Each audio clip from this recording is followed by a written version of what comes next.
Today we're going to talk about solving one-step equations. By the end of this video, you should be able to say, I can solve equations systematically using addition, subtraction, multiplication, and division. So while many of these equations should be probably mental math for you, that's not what we're focusing on today. We're talking about how do you solve equations so that you have the procedures down for when it's not a mental math equation. How are you going to get that variable by itself? So when you're solving equations, and these are three things to keep in mind for every equation all the time ever, is the first thing is the goal of solving an equation is to isolate the variable. So whatever you do, everything you do when you're solving an equation is about getting the variable by itself, getting the letter by itself on one side of the equal sign. The second thing you need to remember is that whatever you do to one side of the equation, you must do to the other. So you can add, subtract, multiply, or divide anything you want to an equation as long as you do the same thing to the left side of the equal signs as you do to the right side of the equal sign. So you keep that balance. And to solve an equation, you're undoing it. So you're going to do the opposite of what it says to do. Those are the three main things you need to keep in mind for every equation. If you keep those in mind and talk yourself through every problem, you'll never have a problem with solving equations.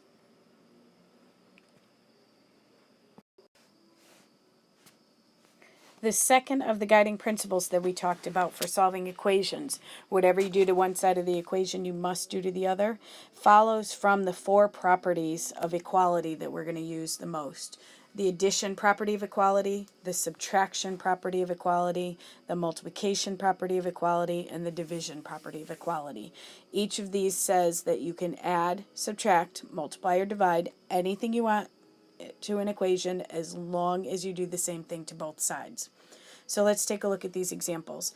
As you're doing these, if you talk yourself through them the way I'm talking you through them, you'll never have a problem with solving equations. You'll be able to solve every one every time because it's a simple matter of asking yourself some simple questions. And then once you have the answers, it'll tell you exactly what to do. So taking a look at this first example, we have x minus 5 equals 13. The goal of solving an equation is to isolate the variable. So we need this x by itself on the left side of the equation, or on one side of the equation anyway. Sometimes people like to make a line where the equal sign is. If you'd like that, you can. I generally don't tend to, but that's fine with me if you want to. So now it separates the left side from the right side of the equal sign. So if we look at the left side of the equal sign, we can see that we have a minus 5 on the left. And if that minus 5 wasn't there, then x could be by itself. So that's what we need to get rid of. We need to get rid of minus 5. In order to do that, we're going to add 5, because that's the opposite of minus 5. And so we're going to undo minus 5 by adding 5. But the problem is, according to the addition property of equality, if we do that to one side of the equation, we have to do the same thing to the other. So on the left side, I'm going to add 5. And this is what I call proper procedure. You need to show that you're adding 5 to each side of the equation. So let's take a look at what we get when we do that. The x, we didn't add anything to the x. We didn't subtract anything from it. So the x comes down to finish the problem. Minus 5 plus 5 is 0. So they cancel each other out, and that's what we wanted to have happen. Equals, we never want to lose our equal sign in our equation. And so now we have on the right side of the equation, 13 plus 5 is 18. So that's our solution. Now x is by itself, so we've solved the equation. So what we're saying is that 18 minus 5 equals 13. And to check that, what we would do is substitute in our 18, what we say x is, into our original equation. So to check that, we would do 18 minus 5 and ask ourselves, is that 13? Is that true? It is, so we're correct. Now on this one, I'm going to show you a slightly different way to do the work. It's really exactly the same thing. On the first example, I did the work vertically, so in other words, the work is underneath the equation. In a lot of textbooks now, you'll see that the work is done horizontally, so within the equation itself. I'll show you that method as well. Either one of these, I'll let you choose either one. The important thing is you need to show exactly what you do to each side of the equation. So taking a look here, we have negative 8 equals n plus 4. So again, in order to get this to solve this equation, we want n by itself. And n would be by itself if it weren't for this plus 4. So So what that means is we need to get rid of plus 4. We're going to do the same thing we did before, but instead of writing the minus 4, because that's the opposite of plus 4, underneath the problem, I'm going to rewrite the problem showing that I'm subtracting 4 right next to the plus 4. Now, if I subtract 4 from the right side, I also have to subtract 4 from the left side. So if you notice, it's the same as before. I'm still subtracting the same thing or adding the same thing to both sides, doing the same thing to both sides. I'm just showing it horizontally instead of vertically. So now we have negative 8 plus 4 is going to be negative 12. Make sure you're really careful with those negatives. Plus 4 minus 4 is going to be 0, so that cancels out on the right side, and I'm left with just n. And so my variable's isolated all by itself on this right side, and that's okay to have it on the right side rather than the left.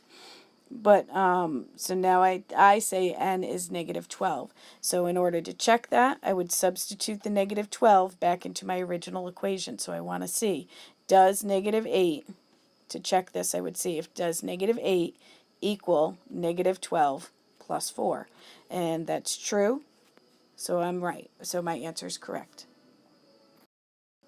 As I said, you can choose either of these methods, the vertical way or the horizontal way. What's important is that you show what you did to both sides of the equation. Taking a look at these next couple examples. So the next one says negative 4x equals 48.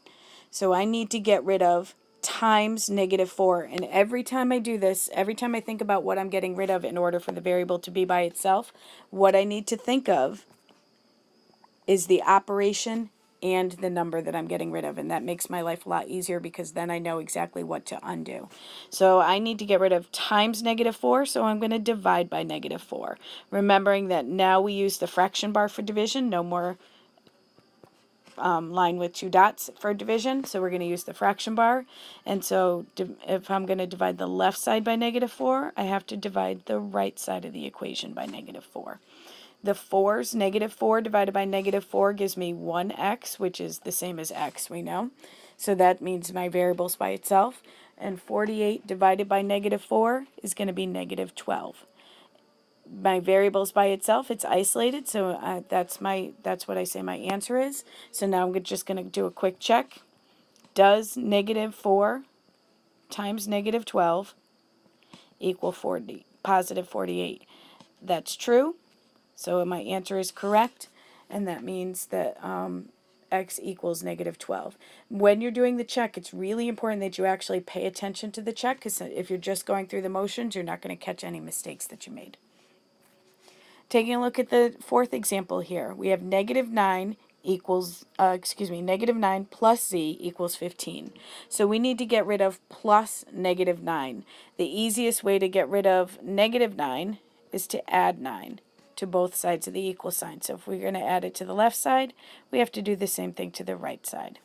And by the way, I prefer to write my work vertically. I'm going to choose that way. If you prefer the horizontal method, please feel free to do your work horizontally. So we have negative 9 plus 9 is 0. They're going to cancel each other out, which is what I was looking to have happen. Z is left on the left-hand side. Never want to lose our equal sign. 15 plus 9 on the right-hand side is going to be 24. So now what I need to do to check this equation, Z is by itself. And so that's my answer. I've reached my goal of solving the equation. To check this, I'm going to make sure that negative 9 plus 24 equals 15 is true. That is true. And so I'm done with solving this equation. Nice and quick and easy. Moving on to the next example, we have negative 5x equals negative 25. So we need to get, for x to be by itself, we need to get rid of times negative 5. In order to do that, I'm going to divide by negative 5, because that's the inverse operation, or the opposite of times negative 5. If I do that to the left side of the equation, I have to do the exact same thing to the right side of the equation. So when I do negative 5 divided by negative 5, I get x, or 1x, equals negative 25 divided by negative 5 is positive 5. X is by itself. 5 is my answer. So I'm going to just quickly check. I'm going to substitute in the 5 for the x, and do what it says to do. So negative 5 times 5. Does that equal negative 25? It does, so I'm correct. Moving along to the next example. So take a look at this one. We have x minus 4 equals negative 15. In order for x to be by itself, I need to get rid of minus 4. So I'm going to add 4. That's the opposite of minus 4. So whatever I do to the left side, I have to do the same thing to the right side. I'm going to add 4 to the right side as well. So when I do that, I get x negative 4 plus 4 is 0 equals negative 15 plus 4 is negative 11. Just be careful of the sign rules. So now x is by itself. All I need to do is check to see if I'm right. So I'm going to substitute in, does negative 11 minus another 4 equal negative 15? Well, I can do keep, change if that makes it easier to see. It's true. So x equals negative 11 is correct. The last couple examples are exactly the same as the rest of them, but they just look a little bit trickier. So these ideas are still the same. We want to isolate the variable. We're going to undo the equation, and whatever I do to one side, I have to do to the other. So it says x divided by 5 equals 30. So in order to undo divided by 5, I'm going to multiply by 5. And in order to do that, I'm going to write the 5 over 1. So that way I'm multiplying a fraction times a fraction. On the right side of the equation, I'm just going to keep it as a regular 5 because there's no fractions on the right side. No need to add fractions where they're not. So the 5's cancel on the left side, and I'm left with just x equals negative 30 times 5. 3 times 5 is 15. Add a 0, so I'm going to get negative 150.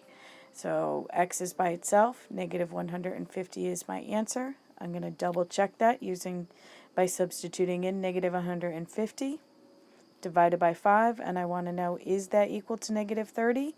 Well, by the same logic, 15 divided by 5 is 3, and add a 0. Positive divided by negative is a negative, so I'm correct. Last example, so taking a look at this one, we have x divided by negative 2 equals negative 10. In order to undo divide by negative 2, I'm going to multiply by negative 2. And again, since I'm multiplying times a fraction, I'm going to write it as negative 2 over 1.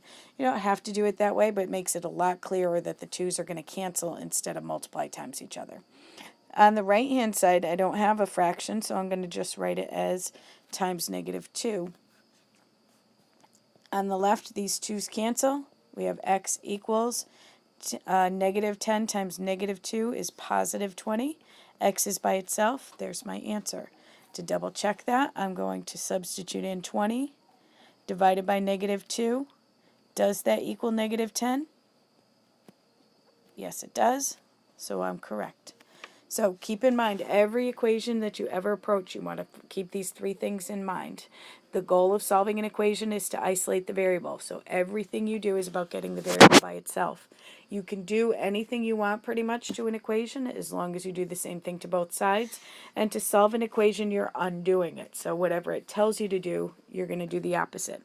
Keep those in mind and they'll never steer you wrong. Good luck.